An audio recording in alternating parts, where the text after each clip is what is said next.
मैं रात में 9 बजे घर पहुंचा था। स्वीटी शायद मेरे आने के 10 मिनट बाद आई थी। वो बाथरूम में ही थी जब मैंने उसे सॉरी बोला और मैं आकर सोफे पर बैठ गया। पर बैठे बैठे जाने कब मुझे गहरी नींद आ गई और नींद तब खुली जब मुझे फील हुआ कि जैसे कोई मेरे पेट पे किस कर रहा है। सुहू तू है? मैं जानता था कि ये सुहानी का टच नहीं था, पर फिर भी मेरे मुंह से पहले उसी का नाम निकला। सॉरी से काम नहीं चलेगा, पनिशमेंट मिलेगी।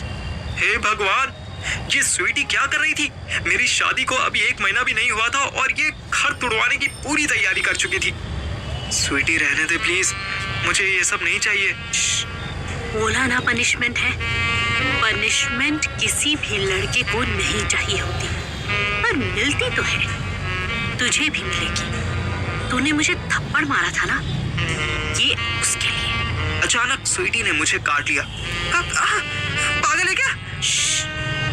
सुहानी का तो पता नहीं, पर गुंजन चाचा जाग गए ना तो तीनों को घर से निकाल देंगे। चुप रह, आवाज नहीं आनी चाहिए। हे प्रभु, हे हरि राम कृष्ण जगन्नाथम, ये कहाँ फंस गया मैं? स्वीटी तो पेट से स्लिप होती हुई डीप डाउन जा रही थी। मेरी सांसें अटकने लगी। रिलैक्स हो जा, आईज क्लोज कर और मजे ले कुत्ते। स्वीटी के टच को तरसते हैं लड़के, तुझे फ्री पे मिल रहा है। मैं बहस करने की पोजीशन में नहीं था। वो सही तो कह रही थी। मैंने आंखें बंद कर ली और बॉडी ढीली छोड़ दी। स्वीटी गंदी गंदी सी आवाजें निकालने लगी। मैं चुपचाप पड़ा रहा। स्वीटी की 70% बॉडी मेरे पैरों पर थी। मुझे तो ऐसा लग रहा था जैसे कोई मेरी मसाज कर रहा हो। मेरी रिलैक्स होते ही मेरा भी रिलैक्स होने लगा। आफ्टर ऑल सारा गेम तो एक्साइटमेंट का ही था ना। स्वीटी 2 मिनट तक तो स्ट्रगल करती रही, फिर इरिटेट होने लगी। क्या है एक्टिव मोड ऑन करना? मैंने कोई जवाब नहीं दिया। मुझे पता है तू जाग रहा है, ड्रामा मत कर। एक्टिव कर, वरना मैं सुहानी को बता दूंगी कि तू मेरे साथ फ्लर्ट कर रहा था। मैंने स्टिल कोई जवाब नहीं दिया। मैं ऐसा हो गया था कि साली जो करना है कर ले। सबको तंग करने वाली चुड़ैल, मुझे फिलहाल तुझे तंग करके मजा आ रहा है। कमीने, कुत्ते, अभी अधर होता तो मेरी बैंड बजा देता। एक तू है, उठना बहनचोद। स्वीटी सुपर फ्रस्ट्रेट होने पर ही गालियां देती थी। आज मेरी थकावट भी काम आ रही थी। मैं मन ही मन स्माइल करने लगा। स्वीटी फिर 2 मिनट तक मेरे प्राइवेट मोबाइल के साथ खेलती रही, पर उसमें नेटवर्क नहीं आया तो नहीं आया। मैं भी आंखें बंद किए पड़ा रहा। 2 मिनट के बाद वो उठी और मेरा ब्लैंकेट लेकर पैर पटकती हुई सुहानी के रूम में चली गई। 10 सेकंड से भी पहले मुझे ठंड लगने लगी। मैंने करवट बदल ली, लेकिन 5 मिनट बाद ही मुझे अंदर रूम से गंदी गंदी आवाजें आने लगी। मेरी बॉडी के भी अजीब नखरे थे। अब मेरे प्राइवेट मोबाइल में फुल नेटवर्क आने लगा। मैं चिढ़ गया। बिल्ली की पूंछ साली, तेरी यहाँ दाल नहीं गली तो अंदर जाकर सुहानी के मोमोज दबाने लगी। तेरी ऐसी की तैसी। मैं आधा नंगा ठंड से कांपता तुरंत अपने रूम में चला गया। अंदर एक नाइट बल्ब जल रहा था। जो हरकत स्वीटी मेरे साथ नहीं कर पाई, वही वो सोती हुई सुहानी के साथ करने लगी। सुहानी बेचारी गहरी नींद में थी। उसे तो यही लग रहा होगा कि मैं हूँ। मैं भी ब्लैंकेट के अंदर घुस गया। छोड़ मेरी सुहानी को, कमीनी। अब क्यों आया है? जा सोफे पे सो जा। तुझे तो बहुत नींद आ रही थी ना। मैंने नोटिस किया कि स्वीटी के टच करने से सुहानी गहरी नींद में होने के बाद भी स्माइल कर रही थी। देख, चली जा यहाँ से। तू भी किसी लड़की से शादी कर ले और फिर जो मन आए वो कर उसके साथ। अब तो गवर्नमेंट की तरफ से सब लीगल भी हो गया है। तेरा डिवोर्स करवा के सुहानी से ही शादी कर लूं तो? तू मेरी ही मारने में क्यों लगी है? ऐसा क्या मजा आ रहा है तुझे? मजा ही तो नहीं आ रहा है, इसीलिए तंग कर रही हूँ। मजे दे मजे, तंग नहीं करूंगी। एक लड़की मैक्सिमम जितनी चीप हो सकती थी, स्वीटी उससे भी एक लेवल ज्यादा चीप होके दिखा रही थी। अच्छा ठीक है, तुझे जो करना है कर ले, मैं कुछ नहीं करूंगा। तुझसे कुछ होगा भी नहीं मोटे। स्वीटी सुहानी के पास से हटकर मेरे ऊपर आ गई। मैं शरीफ होने की नौटंकी करने लगा। सुहानी ने करवट ली तो उसकी पीठ मेरी तरफ हो गई। पता नहीं मुझे क्यों ऐसा लगा कि सुहानी सोने की एक्टिंग कर रही थी, वरना अगर ये सच में सो रही होती तो अब तक उठ जाती। पर ये खुद ही परमिशन दे रही थी। ये थोड़ा वियर्ड था, पर मेरी और अथर की पूरी लाइफ ही वियर्ड थी। स्वीटी ने अपनी हरकतें फिर स्टार्ट कर दी। आराम से, शायद मेरा बोलना स्वीटी को पसंद नहीं आया। उसने अपने राइट हैंड की उंगलियां मेरे मुंह के अंदर डाल दी।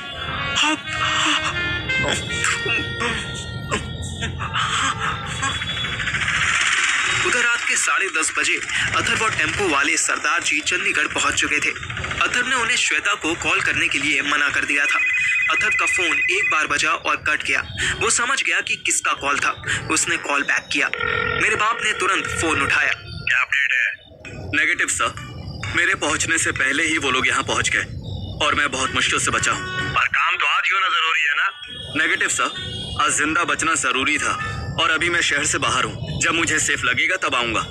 इससे पहले कि अथर्व कुछ समझ पाता, मेरे बाप ने कॉल काट दिया। अथर्व के साथ एक वियर्ड सी प्रॉब्लम थी। उसको प्रायोरिटी सेट करनी नहीं आती थी, क्योंकि मेरे बाप ने उसे ब्रीफ केस वाला काम प्रायोरिटी में करने को कहा था। इसलिए अथर्व के लिए श्वेता और रवि को मिलवाना ज्यादा इंपॉर्टेंट हो गया था। वरना अथर्व भी दिल ही दिल में जानता था कि रवि अगर सुसाइड कर भी लेता तो उसके बाप का कुछ नहीं जाने वाला था। पर फिर भी भाई अपना दो बिछड़े दिलों को मिलाने के मिशन पर चल पड़ा था। रात 11 बजे सेक्टर 17 की एक शानदार कोठी के आगे टेम्पो रुका। टेम्पो की उछल कूद से अथर्व की पूरी बॉडी दर्द होने लगी थी। मानना पड़ेगा सरदार जी कि जिस चंडीगढ़ शहर में ऐसा टेम्पो चलाना इलीगल है, वहाँ आप पूरे शहर के दर्शन करवाते हुए मुझे सही जगह पे ले आए। ओहो काका बाली, चंडीगढ़ दी कोई गली कोई सड़क नहीं है जो मैंने वेखी ना हो। वो चप्पा चप्पा चरखा चलाता है सरदार। अथर्व कोठी के बाहर था। व्हाइट मार्बल से बना वो आलीशान घर देख के ऐसा लगता था कि श्वेता बहुत मजे की जिंदगी काट रही थी। अथर्व बेल बजाने ही वाला था कि सरदार ने टोका। ना जी ना, बाल बनाने वाली बीबी ने साफ किया सी कि बेल नहीं बजानी है। रुक, मैं उसको कॉल करता हूँ। अथर्व कंफर्म हो गया कि ये वही श्वेता थी। फोन पे बात करने के बाद सरदार और अथर्व कोठी की बैक साइड में पहुंचे। वहां का डोर खुला हुआ था। अंदर छोटा सा गार्डन था जहां रात में बहुत हल्की सी रोशनी थी। फुटलाइट्स को फॉलो करते हुए वो दोनों छोटे से सर्वेंट क्वार्टर में पहुंचे।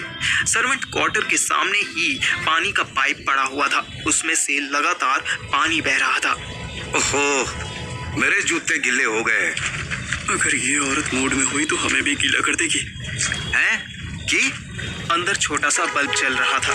केस वाली बीबी किथे तू? लाइट जली। श्वेता सामने बेड पे रॉयल ब्लू कलर की साड़ी पहने बैठी थी। उसका रूम बहुत छोटा था। उसमें एक बेड, एक ड्रेसिंग टेबल, एक वॉशरूम और एक छोटा सा कबर्ड ही था। श्वेता का चेहरा बहुत मेकअप से भरा हुआ था। अथर्व जितनी बार उससे मिला था, हर बार उसे श्वेता के चेहरे पर एक फ्रस्ट्रेशन दिखी थी, लेकिन इस बार वो बहुत खुश नजर आ रही थी। अरे वाह, तुम? वाह सरदार जी, ये तो तुमने वाकई होश उड़ा दिए मेरे। ओए वाह भाई वाह, तूने तो तुरंत पहचान लिया। और ये मुंडा भी ऐसे ही मिला मुझसे, जैसे कोई फिल्म स्टोरी। सुनेंगे सुनेंगे, वो कहानी भी सुनेंगे सरदार जी। पहले जरा कुछ चाय पानी का इंतजाम तो हो जाए। हाँ जी हाँ, बहुत लंबा सफर करके आए ने। और चाय पानी दी बुंड मारो, रोटी खिला दो सीधे। श्वेता ने पल्लू नीचे किया तो उसकी नेचुरल दरार विजिबल होने लगी। कुर्सी के साइड में ब्लाउज के अंदर हाथ डालते हुए श्वेता ने 500 का नोट निकाला और सरदार को पकड़ा दिया। आज ना मैं कोई काम नहीं कर पाई, मैडम ने बहुत बिजी रखा। सरदार जी, तुम जाके ले आओ ना। क्या ले आऊं? जो भी तुम खाना चाहते हो। डिनर साथ में करेंगे ना। ओए पर पैसा क्यों दे रही है? मैं तो प्रोड्यूसर हूँ ना, मैं ले आऊंगा चाय वाय काका। हाँ, तुझे और चंडीगढ़ घुमा दूं। नहीं नहीं, इसे कहाँ भटकाओगे? देखो ना कितना थका हुआ है। इसमें तुम्हारे जैसे पंजाबी स्टेमिना थोड़ी ना है। हाँ सरदार जी, पेट बहुत दर्द कर रहा है। सरदार कुछ कुछ समझ रहा था। उसके चेहरे की हंसी गायब हो गई थी, फिर भी वो जबरदस्ती हंसा। चल कोई गल नहीं, और तेरे लिए एक्स्ट्रा मक्खन वाली रोटी ले लूंगा। यार बीबी एक गिलास पानी तो पिला दे। श्वेता ने बुरा सा मुंह बनाया। अथर्व ने नोट कर लिया। सरदार जी, टेम्पो में नई बोतल रखी है, आपको याद नहीं? अरे अभी हमने जो बाईपास से खरीदी थी। ओ हाँ यार, चल मैं आया।